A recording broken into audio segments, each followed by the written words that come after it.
The summer of 1995 brought an unexpected moment of pure joy to Kensington Palace. Prince William, then 13, and his younger brother Harry, 10, had just returned from their traditional summer holiday at Balmoral Castle in Scotland. The boys were still buzzing with energy from weeks of outdoor adventures, fishing in the River Dee, and exploring the vast Scottish countryside with their father, Prince Charles. On this particular Tuesday morning, the palace corridors echoed with the sound of running footsteps. William had discovered something extraordinary in the palace's old storage rooms during his exploration, and he couldn't wait to share it with Harry. The discovery would lead to one of their most memorable sibling moments, captured forever by a quick-thinking palace photographer who happened to be nearby. William burst into the breakfast room where Harry was finishing his morning cereal, his eyes wide with excitement.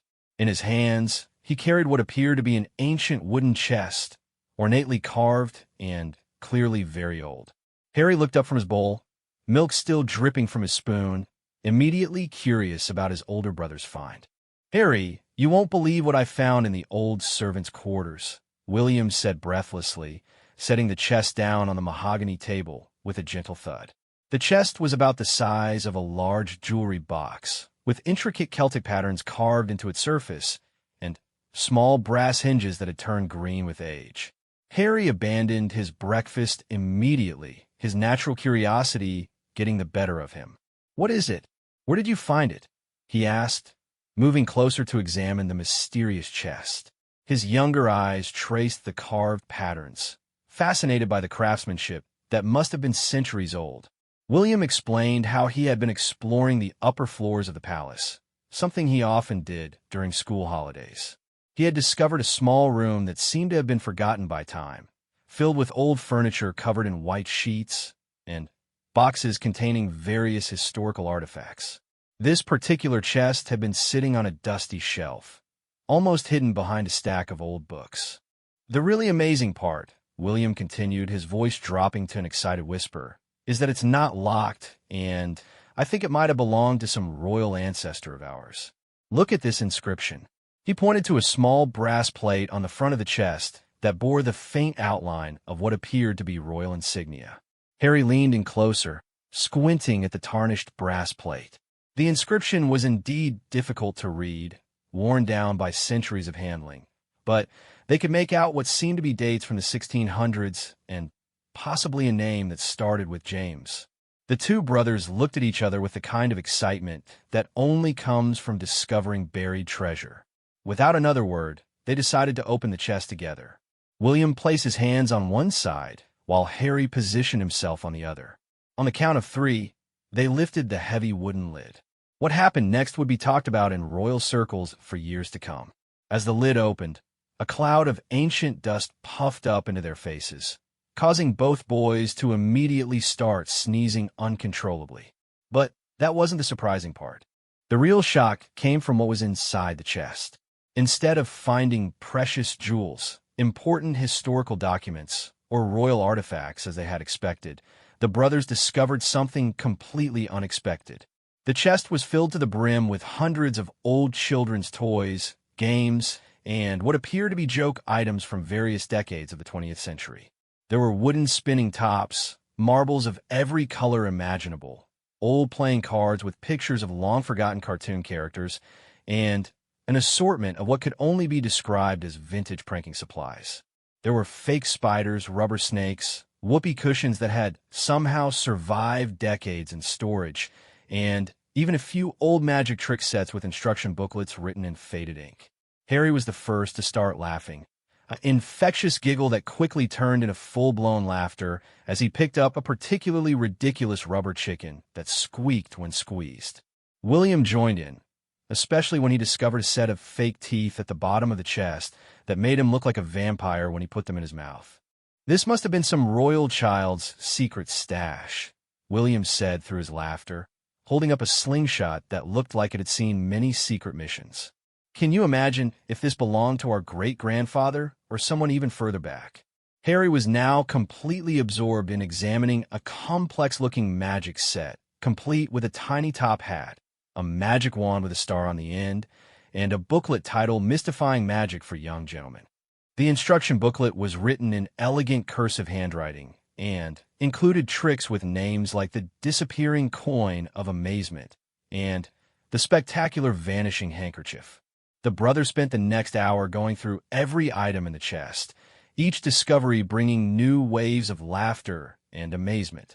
They found a collection of old riddle books, some dating back to the 1920s, filled with jokes that seemed hilariously outdated but somehow still funny. There were also several sets of jacks, yo-yos of various sizes and colors, and even a small wooden puppet theater complete with tiny fabric puppets. What made this discovery even more special was how it seemed to transport both boys back to a simpler time, when royal children, just like them, had played with these same toys, probably hiding them away from strict tutors and formal lessons. They could almost imagine their predecessors sneaking away to play practical jokes on unsuspecting palace staff or practicing magic tricks to entertain their siblings. Harry found a particular treasure near the bottom of the chest, a leather-bound journal filled with handwritten notes about successful pranks and their outcomes. The entries were dated from various years in the 1940s and seemed to document the adventures of a young royal who had quite the mischievous streak. One entry read, "Successfully convinced cook that there were mice in the pantry using the rubber specimens from the chest. Father was not amused, but mother tried very hard not to laugh during my scolding." William was fascinated by this glimpse into royal history that was never written about in official biographies or history books. "This is like discovering a secret diary of royal childhood," he said, carefully turning the pages. "I wonder if Father knows about any of this stuff." The morning discovery session was interrupted by the arrival of their detective protection officer, who had been looking for the boys to inform them about their afternoon schedule. He found them surrounded by vintage toys and rubber chickens. Even a usually serious security professional couldn't help but smile at the absurd scene. "Your Royal Highnesses," he said formally, though his eyes were clearly amused, "I hate to interrupt what appears to be a very important archaeological expedition, but you have a photography session scheduled in 30 minutes for the annual palace Christmas card preparations."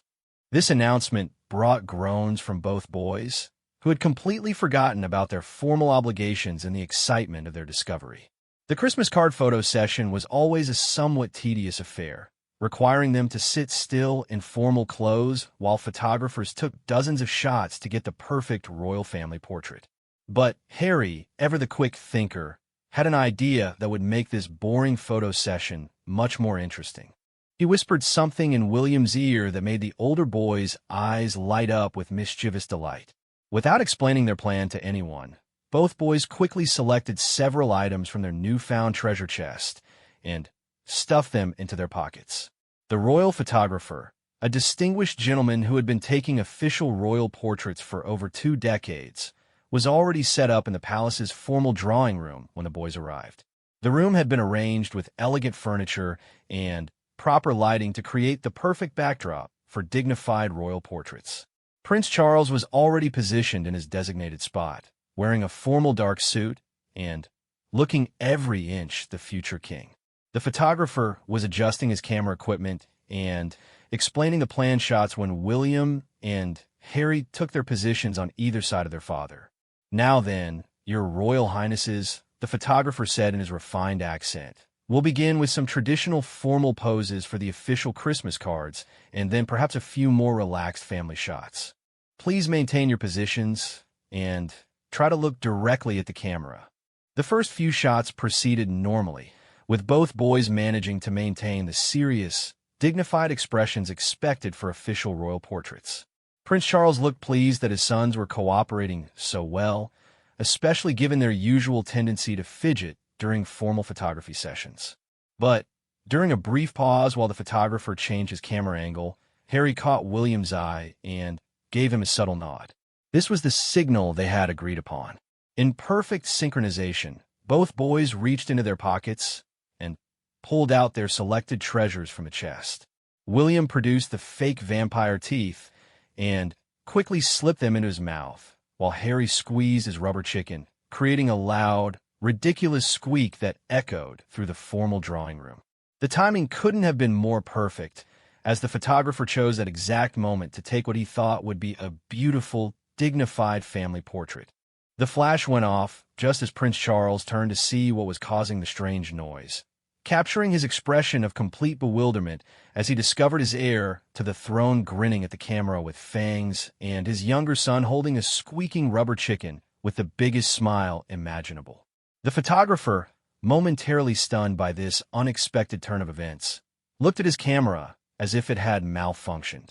He had been taking royal portraits for decades and had never encountered anything quite like this situation. Prince Charles, after a moment of shock, began laughing harder than anyone had seen him laugh in months. "Boys, what on earth?" he managed to say between fits of laughter, but his amusement was so genuine that even he couldn't maintain any pretense of being upset. The sight of his usually proper sons transformed into silly pranksters was apparently exactly what he needed after weeks of serious royal duties and formal obligations. The photographer, realizing that he had just captured something far more precious than any traditional royal portrait, quickly took several more shots as the whole family dissolved into laughter. These candid moments of pure joy and silliness would later become some of the most treasured photographs in the royal family's private collection. Harry, emboldened by his father's positive reaction, decided to demonstrate some of the magic tricks he had discovered in the chest. He pulled out the small magic wand and attempted to make a handkerchief disappear, though his technique needed considerable work. The handkerchief ended up falling on the floor rather than vanishing mysteriously, which somehow made the whole performance even funnier. William, still wearing his vampire teeth, tried to help with the magic show by acting as Harry's assistant, but speaking clearly with fake fangs proved to be quite challenging. His attempt to announce Harry's tricks came out as amusing mumbled proclamations that sounded more like a vampire with a speech impediment than a proper magic show assistant. The formal photography session had completely transformed into an impromptu family comedy show, with Prince Charles laughing so hard he had tears in his eyes. The distinguished photographer found himself capturing some of the most genuine, joyful moments he had ever witnessed in his long career of royal photography. Eventually, the boys did manage to take some proper formal portraits for the official Christmas cards, but only after they had exhausted their supply of rubber chickens, magic tricks, and fake vampire performances. The contrast between their silly antics and their ability to immediately switch back to proper royal demeanor impressed everyone present.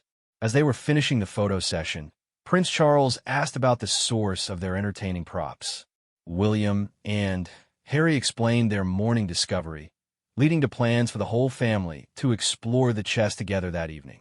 This promise of continued adventure and family time seemed to delight everyone involved. The palace photographer would later say that this particular session taught him something important about the royal family. Behind all the formality and protocol, there was still a father and his sons who could find joy in silly moments and shared laughter. The photographs from that day captured something that formal portraits never could: the genuine love and playfulness that existed within their family relationships. Years later, both William and Harry would remember this day as one of their favorite childhood memories, not just because of the treasure they discovered, but because it showed them that even royal life could include spontaneous moments of pure silliness and joy. The mysterious chest had given them more than old toys. It had given them permission to be children, even in the midst of their formal royal upbringing. 3 weeks after their treasure chest discovery, the brothers found themselves at Windsor Castle for a weekend family gathering. The ancient walls of Windsor had witnessed countless royal celebrations over the centuries, but none quite like what was about to unfold on this crisp autumn Saturday in 1995. Queen Elizabeth II had organized a traditional family lunch to celebrate Prince Philip's return from a Commonwealth tour. The entire extended royal family was expected to attend, including various aunts, uncles, and cousins who rarely gathered in one place except for the most formal occasions. The dining room was set with the finest china, crystal glasses sparkled under the chandeliers, and everything was arranged with the precision expected for a proper royal meal. William and Harry arrived at Windsor that morning with their father, both boys dressed in their smartest casual clothes, and briefed thoroughly on the importance of proper behavior during lunch. They had been specifically instructed to mind their manners, speak only when spoken to, and remember that they were representing the future of the monarchy in front of their extended family. The boys had solemnly promised to be on their best behavior, but they had also secretly packed a few select items from their newly discovered treasure chest. Hidden carefully in William's jacket pocket was a small magic trick set, while Harry had concealed what they had determined was the most sophisticated whoopee cushion they had ever encountered, apparently dating from the 1960s and still in working condition. The family began gathering in the green drawing room before lunch, where cocktails and conversation flowed in the refined atmosphere that characterized most royal family occasions. Queen Elizabeth moved gracefully from group to group, ensuring that everyone felt welcome while maintaining the dignified tone that was her trademark. Prince Philip, fresh from his travels, was regaling a group of relatives with stories from Australia, his animated gestures and booming voice drawing laughter from the assembled family members. The atmosphere was pleasant but formal, exactly as one would expect from a royal family gathering. William and Harry positioned themselves near the tall windows overlooking the castle grounds, ostensibly admiring the view, but actually finalizing the details of their planned entertainment for the lunch gathering. They had decided that their extended family could benefit from some of the same spontaneous joy that had transformed their recent photography session. "Remember," William whispered to his younger brother, "we wait until everyone is seated and the first course is being served.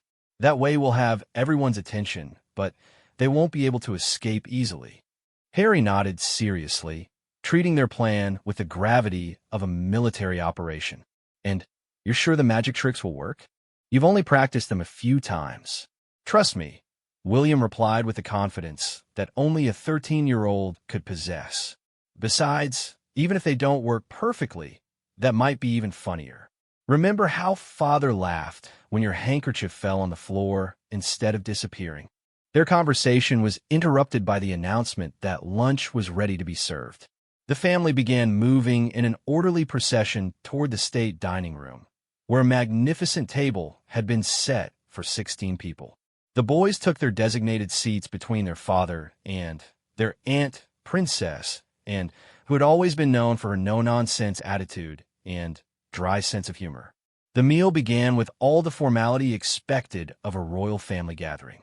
The first course, a delicate soup featuring seasonal vegetables from the Windsor Gardens, was served by experienced palace staff who moved with the silent efficiency of long practice. Conversation flowed smoothly around the table, touching on safe topics like recent travel, charitable commitments, and family updates. Queen Elizabeth, seated at the head of the table, was in particularly good spirits, delighted to have so much of her family gathered together. Prince Philip entertained the table with more stories from his recent travels, while other family members shared news of their various royal duties and engagements.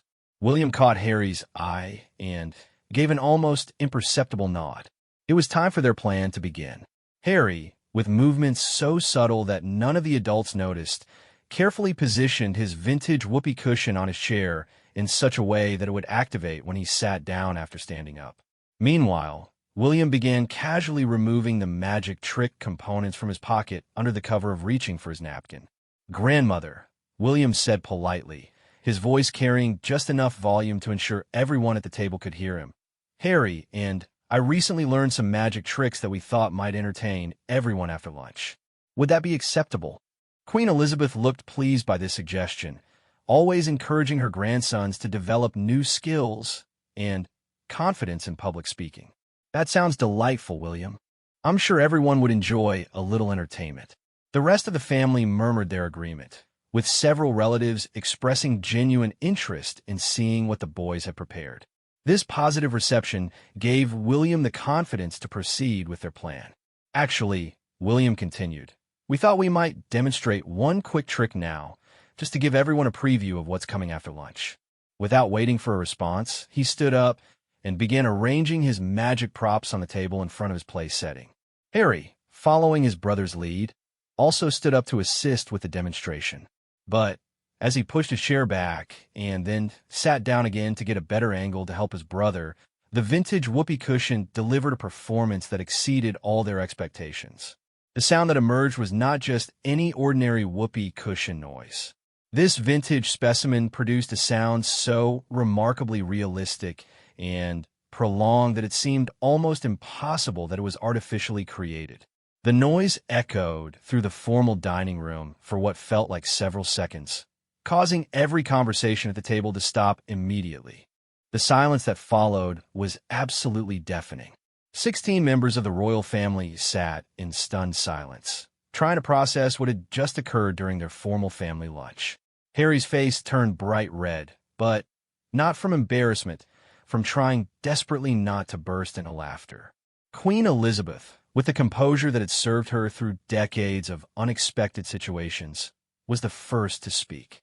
"Harry," she said in her most regal voice, "I believe you may need to excuse yourself for a moment." This formal suggestion, delivered with perfect royal dignity in response to what was obviously a fake sound effect, was apparently the funniest thing Prince Philip had heard in months. He began laughing so hard that he nearly fell off his chair, which in turn caused Princess and to start giggling despite her efforts to maintain proper composure. William, seizing the moment of confusion and laughter, decided this was the perfect time to demonstrate his magic tricks. He picked up his magic wand, which was adorned with a small silver star, and announced, "For my first trick, I will make this dinner roll completely disappear." He proceeded to perform what was probably the worst magic trick in royal family history. Instead of making the dinner roll disappear, he accidentally knocked over his water glass, soaking his magic props and creating a small flood on the pristine white tablecloth. The dinner roll, meanwhile, rolled off the table and landed on Prince Philip's lap. But somehow, the complete failure of the magic trick made it even more entertaining than if it had worked perfectly. The combination of Harry's whoopee cushion performance and William's magical disaster created a chain reaction of laughter that spread around the entire table. Even the palace staff, normally trained to maintain absolute professionalism regardless of circumstances, were having difficulty keeping straight faces as they rushed to clean up the water and retrieve the runaway dinner roll. Prince Charles, initially mortified by his son's disruption of the formal family meal, found himself laughing despite his best efforts to maintain parental authority. The sight of his mother, the Queen of England, trying to maintain royal dignity while clearly struggling not to laugh at a whoopee cushion, was apparently more than he could handle with a straight face. Harry, emboldened by the positive reception of his unintentional comedy routine, decided to stand up again to help clean up his brother's magic trick disaster. This, of course, triggered the whoopee cushion again, producing another extended performance that sent the entire table into fresh fits of laughter. "Harry," Princess said through her laughter, "I think you might want to check that chair before you sit down again." This suggestion prompted Harry to lift his chair cushion, revealing the vintage whoopee cushion in all its glory. Instead of being angry about the prank, the family seemed delighted by the ingenuity and the quality of the vintage prop. "Where on earth did you boys find these things?" asked one of their cousins, examining the magic wand that had caused so much chaos. William and Harry explained their treasure chest discovery, describing the mysterious room and the collection of vintage toys and pranks they had uncovered. The family listened with growing interest as the boys described the apparent diary entries and the evidence that previous generations of royal children had engaged in similar mischievous behavior. "You know," Queen Elizabeth said thoughtfully, "I remember my father telling stories about finding hidden collections of toys and games throughout various royal residences. Apparently, royal children have been hiding away fun things from their tutors and governesses for generations." This comment led to a fascinating discussion about royal childhood traditions that rarely made it into official histories. Several of the older family members shared their own memories of discovering hidden play areas and secret stashes of forbidden toys during their own childhoods in various royal homes. Prince Philip, still chuckling periodically about the whoopee cushion incident, shared a story about discovering a collection of toy soldiers hidden in a secret compartment at Sandringham when he was first married to Elizabeth. The hiding place was so cleverly designed, he explained, that we only found it by accident when we were renovating one of the rooms. The lunch conversation had completely transformed from formal family updates to delightful storytelling about royal childhood adventures and mischief. William and Harry found themselves at the center of attention, but in the best possible way, as family members shared their own memories and encouraged the boys to tell more about their discoveries. As the main course was served, the family was still discussing the treasure chest and its contents.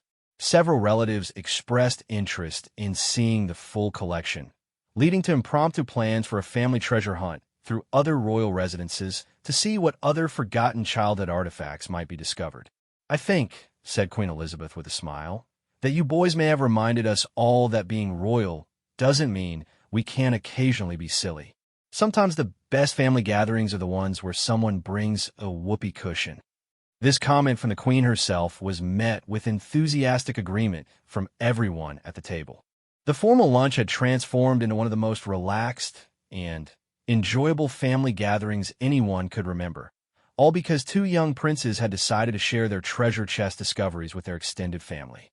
William attempted one more magic trick during the main course, this time successfully making a piece of broccoli disappear by simply eating it very quickly. This practical approach to magic was met with applause and suggestions for other food-based magic tricks that might be more reliable than traditional sleight of hand. Harry, having learned to check his chair before sitting down, managed to avoid any further whoopee cushion incidents, though he did demonstrate the cushion's capabilities for several interested relatives who wanted to understand the mechanics of such an impressive vintage prank device. The afternoon continued with more stories, more laughter, and a level of family bonding that formal royal gatherings rarely achieved.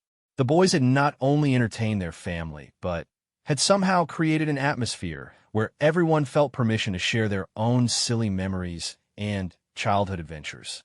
As the lunch wound down, Queen Elizabeth made an announcement that surprised everyone. "I think we should make this an annual tradition," she said. "Each year, someone should be responsible for bringing something unexpected to our family gatherings. It seems that a little planned chaos is exactly what our family dinners needed." This suggestion was met with enthusiastic support from the entire family, and various relatives immediately began planning their own contributions to future gatherings. The boys had accidentally started a new royal tradition centered around family fun and shared laughter. Years later, family members would still refer to this lunch as the whoopee cushion incident, and it would be remembered as one of the most joyful family gatherings in recent royal history. William and Harry had discovered that their role in the family wasn't just about learning royal duty and protocol. It could also include bringing joy, laughter, and spontaneous moments of connection that reminded everyone why family traditions matter. The spring of 1996 brought an unexpected challenge to Kensington Palace when a documentary crew arrived to film a special program about royal family traditions. The BBC had been granted rare access to film the private family quarters and daily routines of the princes, with the goal of showing the public a more personal side of royal life. William, now 14, and Harry, 11, had been thoroughly briefed about the importance of this documentary project. They understood that millions of people would see this program and that they needed to represent the royal family with dignity and grace.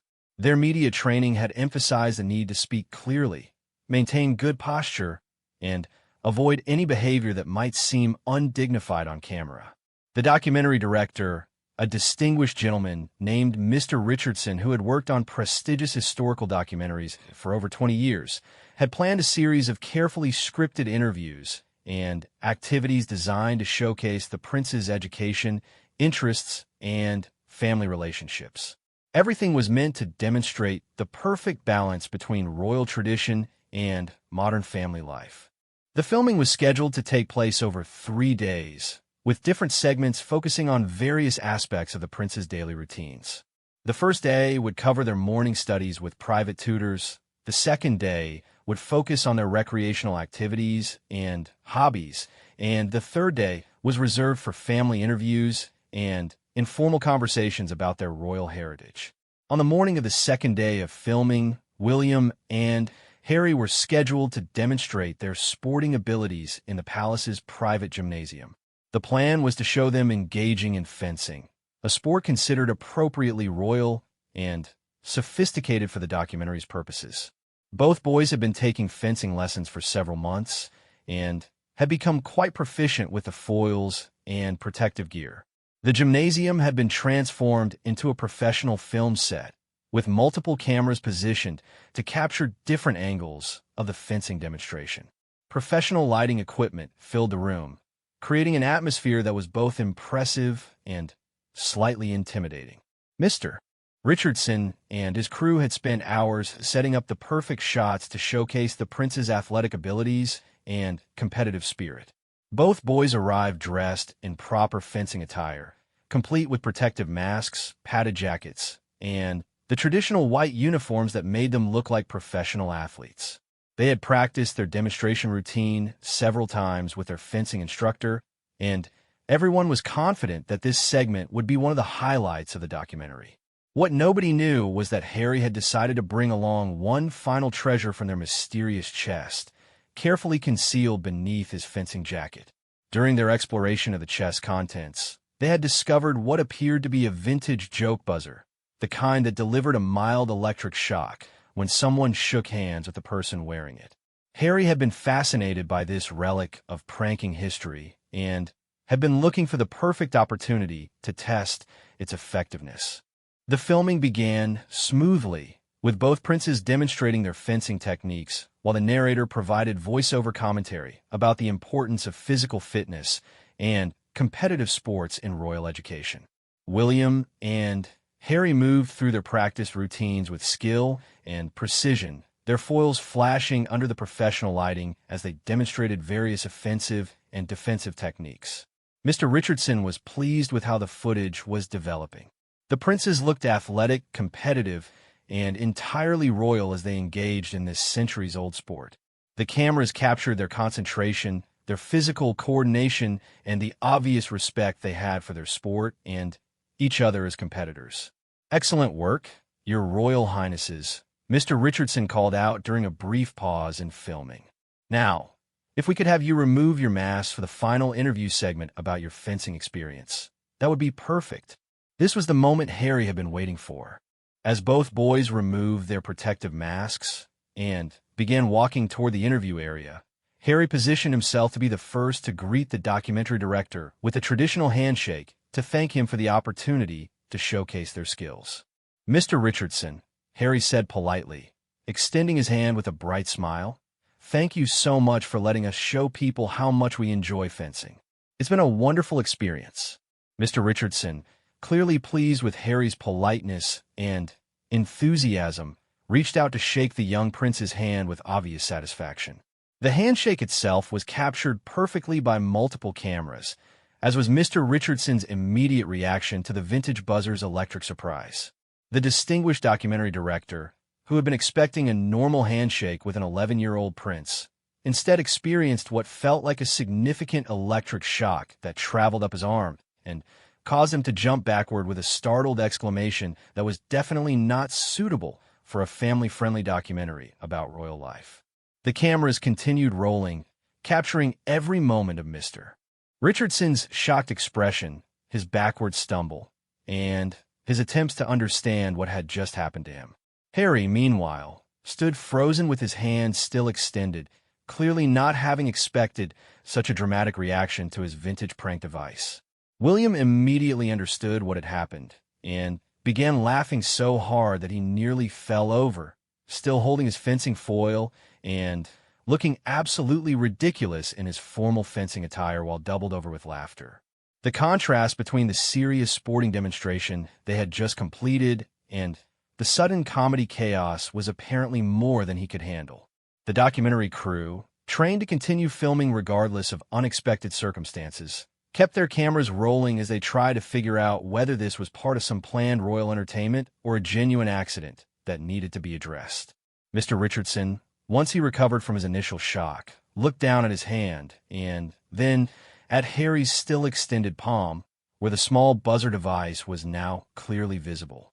Instead of being angry about the prank, he began laughing as he realized he had just been the victim of what was probably the most elaborate royal practical joke in documentary history. "Your Royal Highness," he said with growing amusement, "I believe you may have just given me the most memorable handshake of my entire career. What exactly did you just use to electrify me?" Harry, relieved that the documentary director seemed to be taking the prank well, explained about the treasure chest discovery and the collection of vintage joke items they had uncovered. He showed Mr. Richardson the buzzer device, demonstrating how it worked and explaining that he had been curious about its effectiveness since they had discovered it several weeks earlier. "I'm terribly sorry if I hurt you," Harry said earnestly. "I was just so curious about how these old prank devices worked, and I thought it would be funny. I didn't realize it would be quite so effective." Mr. Richardson examined the vintage buzzer with genuine interest, noting its age and the obvious quality of its construction. "This is actually quite fascinating from a historical perspective," he said thoughtfully. "This appears to be a genuine antique prank device, probably from the 1950s or earlier. The craftsmanship is remarkable." William, having recovered from his initial fit of laughter, suggested that perhaps they could incorporate the treasure chest discovery into the documentary itself. "People might be interested to know that royal children have apparently been collecting joke items and playing pranks for generations," he pointed out. "It might make us seem more relatable." This suggestion sparked immediate interest from Mr. Richardson and his production team. The idea of documenting the discovery of historical royal children's possessions was exactly the kind of unique content that could make their documentary stand out from other royal family programs. Within an hour, the entire filming schedule had been reorganized to include a segment about the treasure chest and its contents. The boys led the camera crew to the storage room, where they had made their original discovery, demonstrating how they had found the chest and explaining their detective work in determining its possible origins. The documentary crew was fascinated by the vintage toys, games, and prank items, especially when the boys shared the diary entries that suggested previous generations of royal children had used these same items for their own entertainment and mischief. The historical angle of the discovery added an educational element that made the practical joke segment much more substantial and meaningful. Harry demonstrated several of the other prank items from the chest, though with much more careful warnings to the film crew about what to expect. The vintage whoopee cushion made another star appearance, and William showed off the magic tricks he had been practicing, with much better results than his previous dining room performance. The segment about the rubber chicken became particularly entertaining when they discovered that it had originally belonged to a royal child from the 1940s, based on a faded tag sewn into its fabric. The idea that their own family members have been playing with this same silly toy decades earlier seemed to delight both boys and add historical significance to their discovery. Mr. Richardson interviewed both princes about what the treasure chest discovery had meant to them, and their answers revealed insights about royal childhood that had never been captured on film before. They talked about how the discovery had made them feel connected to previous generations of royal children and how it had given them permission to be silly and playful even within the formal structure of royal life. Finding these toys made us realize that being royal doesn't mean you can't have fun, William explained to the camera. It actually made us feel like we're part of a long tradition of royal children who wanted to play and laugh and sometimes cause a little bit of harmless trouble. Harry added, "The diary entries showed us that royal children from way back then had the same feelings we do sometimes. They wanted to make people laugh, and they got bored with formal lessons, and they liked to surprise people. It made us feel less alone in our position." These insights into royal childhood psychology became some of the most powerful moments in the final documentary. The boys' genuine reflections on their unique position and their connection to royal history through shared childhood experiences provided viewers with an unprecedented understanding of what it meant to grow up royal. The filming concluded with both boys demonstrating various items from the treasure chest while wearing their fencing gear, creating a wonderful visual contrast between formal royal sporting traditions and timeless childhood play. The image of two young princes in proper fencing attire playing with rubber chickens and practicing magic tricks became one of the most memorable scenes in royal documentary history. Mr. Richardson later said that the buzzer incident had transformed his entire approach to the documentary. Instead of creating a formal presentation about royal education and tradition, he had captured something much more valuable: authentic moments of childhood joy and family connection that transcended royal protocol. The final documentary, when it aired several months later, became one of the most popular royal family programs ever broadcast. Viewers particularly loved the treasure chest segments, and many families wrote to the BBC saying that the prince's discovery had inspired them to explore their own family histories and look for forgotten treasures in their own homes. The buzzer incident itself became legendary within the documentary production community, with Mr. Richardson frequently telling the story at industry gatherings as an example of how the most memorable television moments often come from completely unexpected sources. For William and Harry, the documentary experience taught them that sharing their authentic selves, including their playful and mischievous sides, could actually strengthen their connection with the public rather than diminish their royal dignity. They learned that people appreciated seeing them as real children with genuine emotions and interests, not just as formal royal figures. The treasure chest had given them more than entertainment. It had provided them with a bridge between their royal responsibilities and their need to be normal children. The documentary captured this balance perfectly, showing millions of viewers that royal children could be both dignified representatives of their family's traditions and normal kids who enjoyed whoopee cushions and magic tricks. Years later, both princes would credit this documentary experience with helping them understand how to balance their public roles with their authentic personalities, a skill that would serve them well throughout their lives in the public eye. The autumn of 1996 brought an extraordinary opportunity for William and Harry when they were invited to participate in a special charity event at the Royal Opera House. The event was designed to raise funds for children's hospitals throughout Britain, and the organizers had specifically requested that the young princes attend to help demonstrate the importance of supporting young patients and their families. The evening was planned as an elegant affair, with performances by some of Britain's most distinguished musicians and actors, followed by a formal reception where the princes would meet with hospital staff, young patients, and major donors. The boys had been thoroughly prepared for their roles in the evening, which included giving short speeches about the importance of supporting children's health care and participating in presentations to honor outstanding medical professionals. William, now 15, and Harry, 12, had grown considerably in confidence since their documentary experience earlier in the year. Their treasure chest discoveries had taught them that they could bring joy and authenticity to formal situations without compromising their royal dignity, and they were looking forward to using these skills to help support such an important charitable cause. What they hadn't anticipated was that their fame from the BBC documentary would precede them to the charity event. The treasure chest story had captured public imagination so completely that many of the children in the hospital audiences had specifically requested to meet the princes who had found the magical joke box and made this serious documentary man jump with the buzzer. The evening began with the princes attending a special performance in the Opera House's main theater.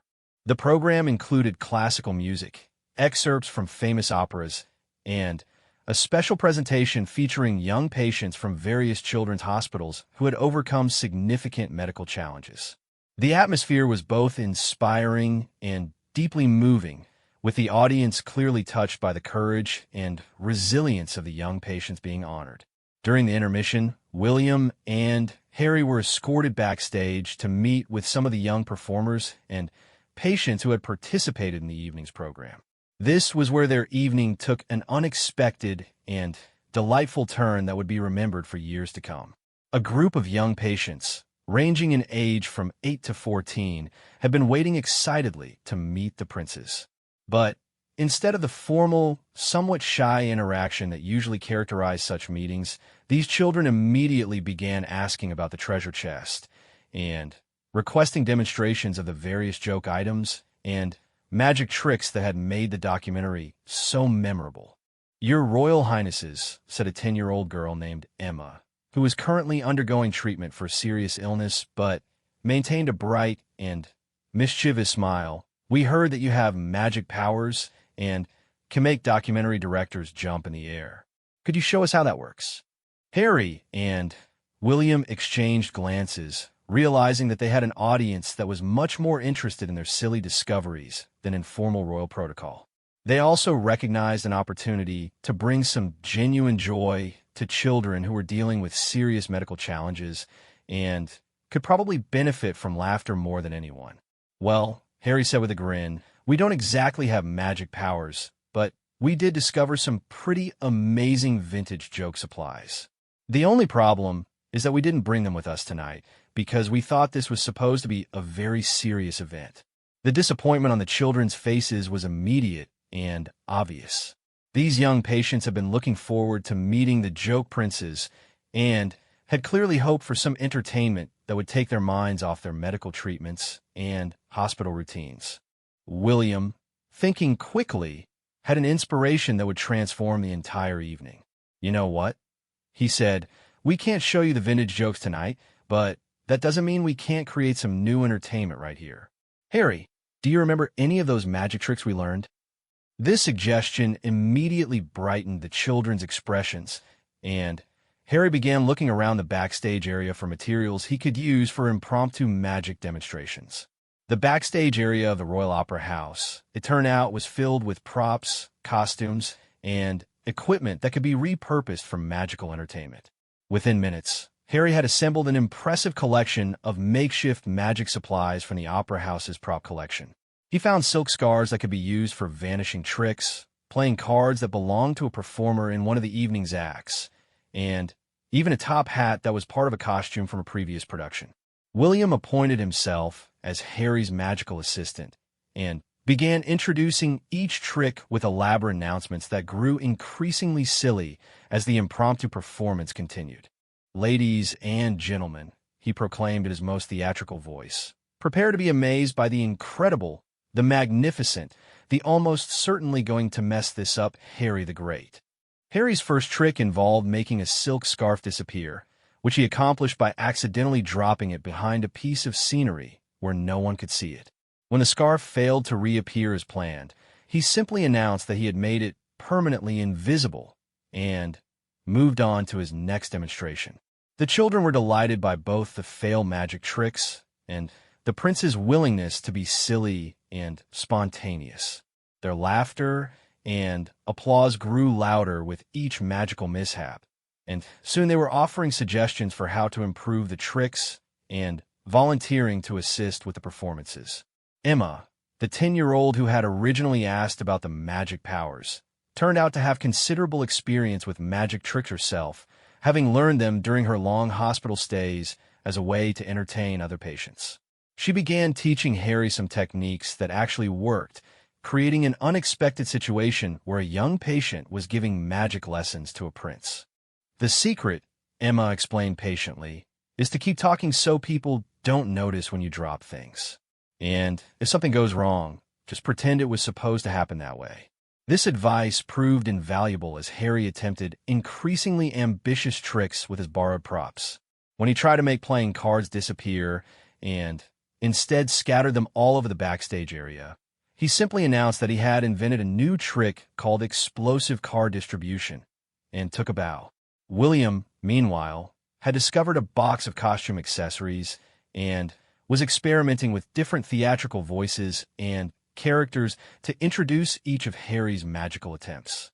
He tried accents ranging from a formal BBC announcer to what he imagined a circus ringmaster might sound like, with results that were enthusiastic if not entirely accurate. The impromptu magic show attracted the attention of other backstage personnel, including some of the professional performers who had participated in the evening's program. Soon there was quite an audience of adults and children gathered around to watch the prince's increasingly elaborate and unsuccessful magical demonstrations. One of the opera singers, still in full costume from her performance, offered to help by providing musical accompaniment to the magic show. She began humming dramatic musical themes that corresponded to each trick attempt, adding an element of professional theatrical flair to the decidedly amateur magical entertainment. The backstage magic show reached its climax when Harry attempted what he grandly announced would be his most death-defying trick yet.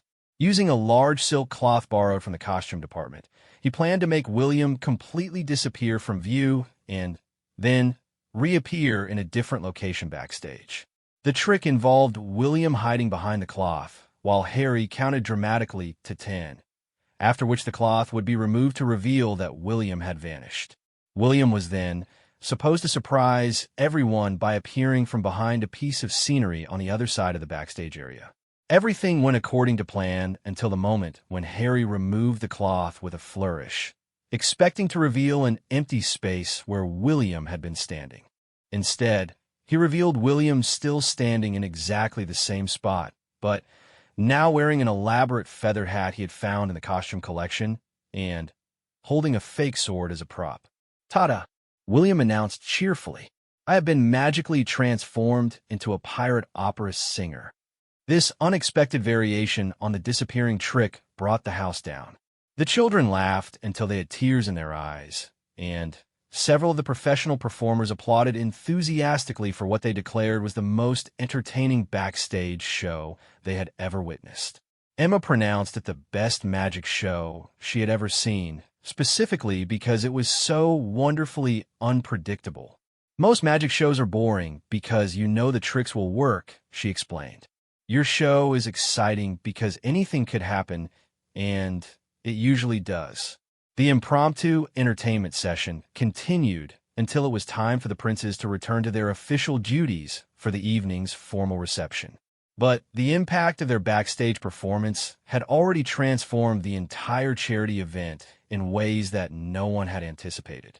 Word of the backstage magic show spread quickly through the opera house, and by the time William and Harry appeared at the formal reception, everyone wanted to hear about their impromptu entertainment for the young patients.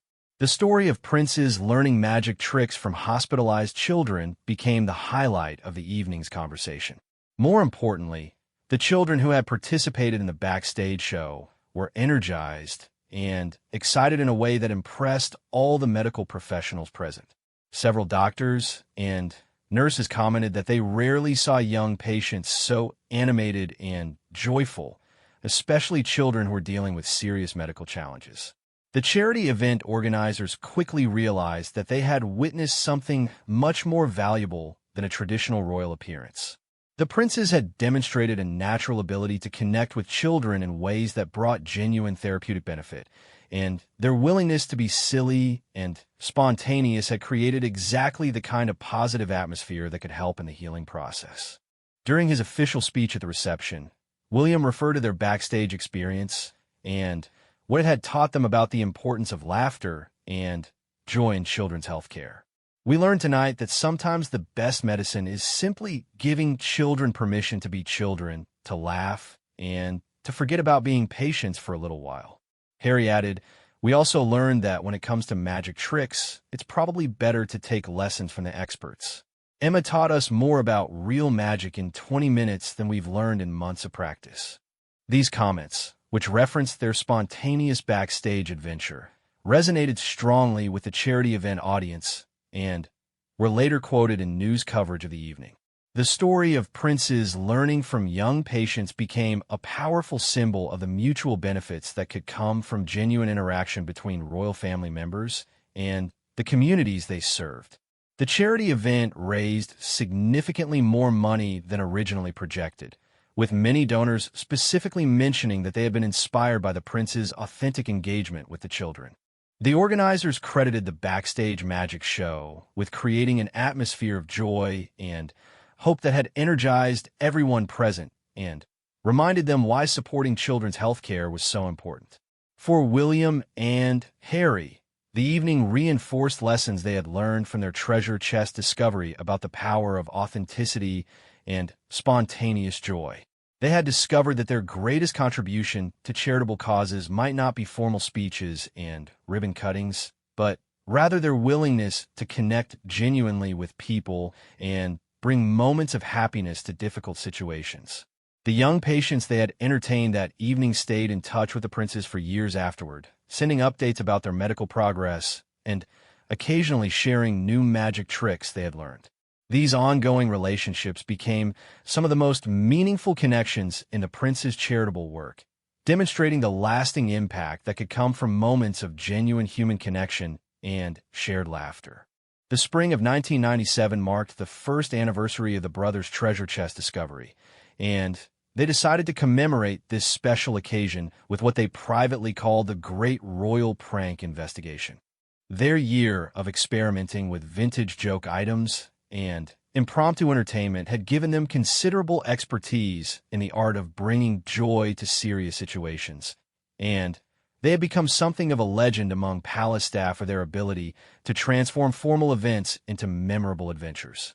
The investigation began when William, now 16 and increasingly interested in history, proposed that they conduct a systematic exploration of all the royal residences to discover whether other forgotten collections of royal childhood treasures might be hidden throughout their various family homes. Harry, 13, and still the more adventurous of the two, enthusiastically supported this plan, especially when William suggested they document their discoveries and create their own historical record of royal childhood entertainment. Their exploration started at Sandringham House during the Easter holidays, when the family traditionally spent several weeks at the Norfolk estate. The brothers had convinced their father that they were conducting legitimate historical research about previous generations of royal children, which was technically true, even if their methods were somewhat unconventional. Sandringham's vast attics and storage areas provided perfect territory for their investigation. The house had been in royal hands for generations, and its numerous rooms and corridors contained decades' worth of forgotten items from various family members. Armed with flashlights, notebooks for documenting their discoveries, and a healthy sense of adventure, William and Harry began their systematic search.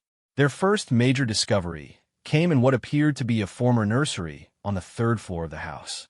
Hidden behind a bookshelf that looked like it hadn't been moved in decades, they found a small door that led to what could only be described as a secret playroom. The room was filled with toys, games, and entertainment items that appeared to date from the 1920s through the 1950s. But this discovery was different from their original treasure chest in one crucial way. This room contained evidence that had been actively used by multiple generations of royal children over several decades. There were names carved into wooden surfaces, dates written on walls in children's handwriting, and a sophisticated system of hiding places that suggested considerable planning and organization. The most remarkable discovery was a series of journals, apparently written by different royal children over the years, that documented not just individual pranks, but elaborate ongoing games and traditions that had been passed down from older children to younger ones over time.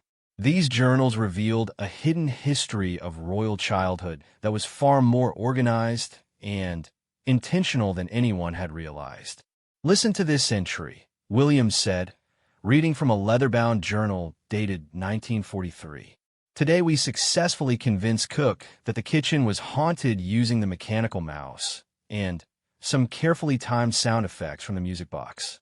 The new footman nearly fainted when the mouse appeared in the flour bin. We've decided to retire this prank for at least 6 months to avoid suspicion."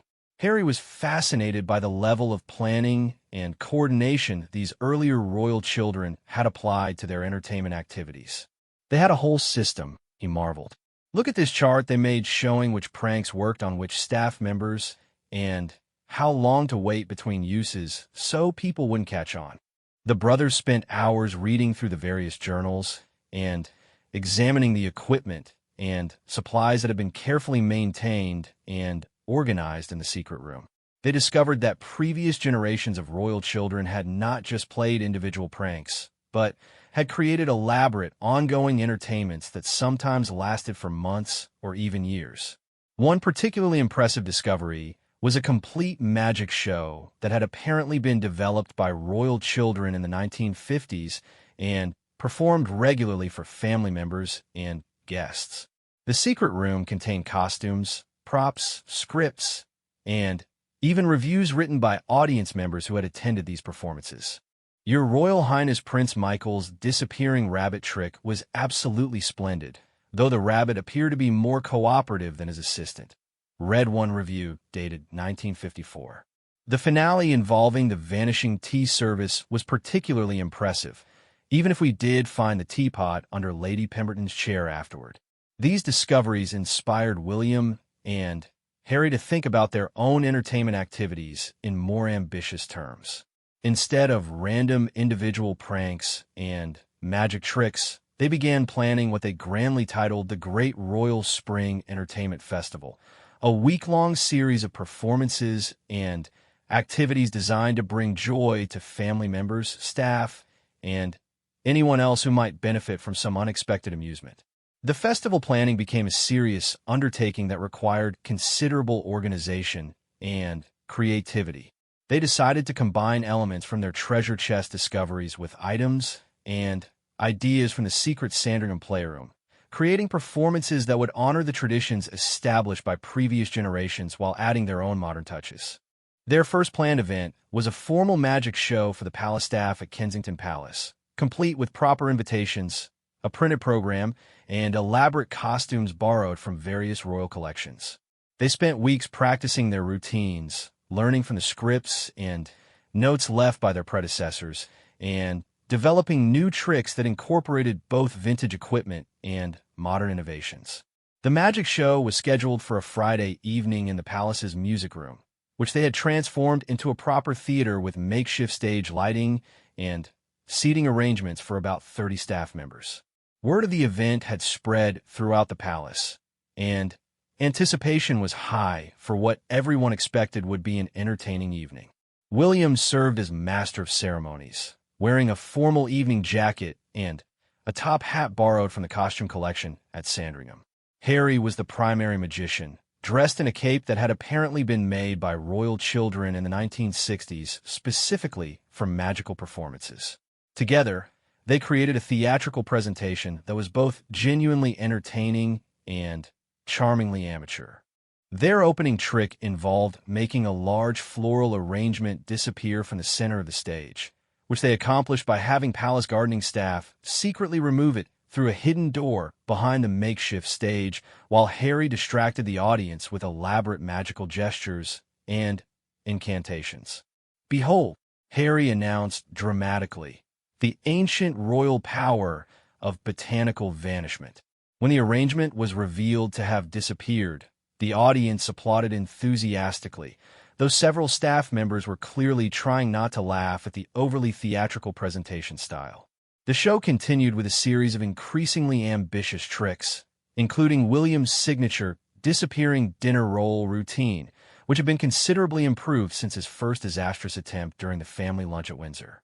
This time, the dinner roll actually did disappear, though careful observers might have noticed Harry quickly eating something during a particularly animated portion of his magical narration.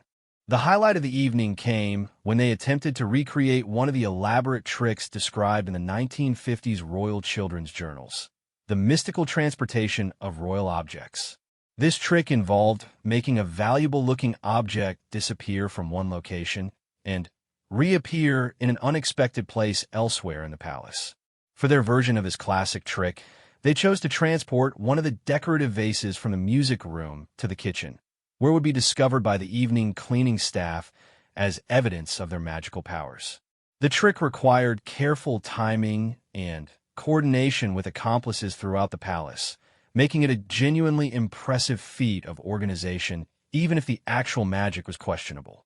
The performance was going perfectly until the moment when they revealed that the vase had vanished from the music room. Harry made his dramatic announcement and gestured toward the table where the vase had been displayed, only to discover that the vase was still sitting exactly where they had left it. "Behold," Harry announced with confidence that was entirely unjustified by the evidence. "The vase has been mystically transported to... It appears to still be right here." William, thinking quickly, stepped forward to examine the vase closely. "Ah, but this is not the same vase," he announced with theatrical authority. "This is clearly the vase's identical twin, left behind to fool those who lack true magical perception." This creative explanation of their failed trick was met with applause and laughter from the audience, who seemed to appreciate the brothers' willingness to improvise when their elaborate planning didn't work as expected. The evening continued with several more tricks that succeeded to varying degrees, but the atmosphere of joy and entertainment never wavered. The magic show concluded with a group performance involving several members of the audience, who were invited on stage to participate in a grand finale that involved everyone working together to make a large silk banner appear with the words, "Thank you, Palace Staff," written in glittery letters. This final trick actually worked perfectly, largely because it had been designed to be nearly impossible to mess up, and the evening ended with enthusiastic applause and requests for future performances. Several staff members approached the brothers afterward to share their own memories of Royal Children's entertainment from previous decades, creating conversations that provided valuable historical information for their ongoing research project. The success of the magic show encouraged William and Harry to continue their spring entertainment festival with increasingly ambitious events. They organized treasure hunts for younger cousins visiting the palace, created elaborate practical jokes that required days of setup and coordination, and even wrote and performed original comedy sketches that incorporated elements of royal history and family traditions. But perhaps the most meaningful event of their festival was a special performance they arranged for young patients from the children's hospitals they had visited during their charity work. They invited several of the children they had met, including Emma, who had taught Harry magic techniques during the Opera House event, to attend a private afternoon of entertainment at Kensington Palace. This event combined magic shows, treasure hunts, exploration of the palace's hidden passages and secret rooms, and demonstrations of all the vintage entertainment items from both the original treasure chest and the Sandringham discoveries. The young patients were delighted to see the actual sources of the stories they had heard about the joke princes, and they contributed their own ideas and techniques to make the afternoon even more entertaining. The afternoon culminated with the establishment of what they called the Royal Entertainment Archive, a formal collection of all the historical items, journals, and documentation they had discovered during their year of investigation. But more than just a static collection, they designed the archive to be a living resource that future royal children could use to continue the traditions of bringing joy and laughter to serious situations. Emma, who had become something of an unofficial consultant for their entertainment projects, suggested that they create instruction guides and training materials so that future royal children wouldn't have to rediscover everything from scratch. This suggestion led to the creation of detailed manuals covering everything from basic magic techniques to advanced prank planning, all written in the style of official royal documents, but with considerably more humor than typical palace correspondence. The Spring Entertainment Festival concluded with a formal presentation to Queen Elizabeth, in which William and Harry shared their discoveries about royal children's entertainment traditions and presented their research findings as a genuine contribution to royal family history. They had documented evidence that royal children had been creating joy and managing the pressures of their unique position through organized entertainment activities for well over a century. Queen Elizabeth was genuinely impressed by the thoroughness of their research and the historical significance of their discoveries. She declared that their entertainment archive should be officially preserved as part of the royal family's cultural heritage, giving their year-long adventure of discovery and joy an official stamp of historical importance. "You boys have discovered something remarkable," she told them. "You've shown that the ability to bring joy to others has always been one of the most important royal responsibilities, and that this tradition has been passed down through generations in ways that were never officially recognized." The treasure chest discovery that had started as a simple childhood adventure had evolved into a comprehensive exploration of royal family traditions and a new understanding of how royal children could balance their formal responsibilities with their need for joy, creativity, and authentic self-expression. Years later, both William and Harry would credit this period of discovery and entertainment as one of the most formative experiences of their childhood. They had learned that being royal didn't mean being serious all the time, and that their greatest service to their family and their country might sometimes be their ability to create moments of unexpected joy and authentic human connection. The Royal Entertainment Archive they created continued to be used by younger royal family members for decades, ensuring that the tradition of royal children bringing laughter and joy to formal situations would continue for generations to come. Their year of discovery had not only entertained their family and friends, but had also established a lasting legacy of the importance of maintaining childhood wonder and playfulness even within the most formal and traditional institutions.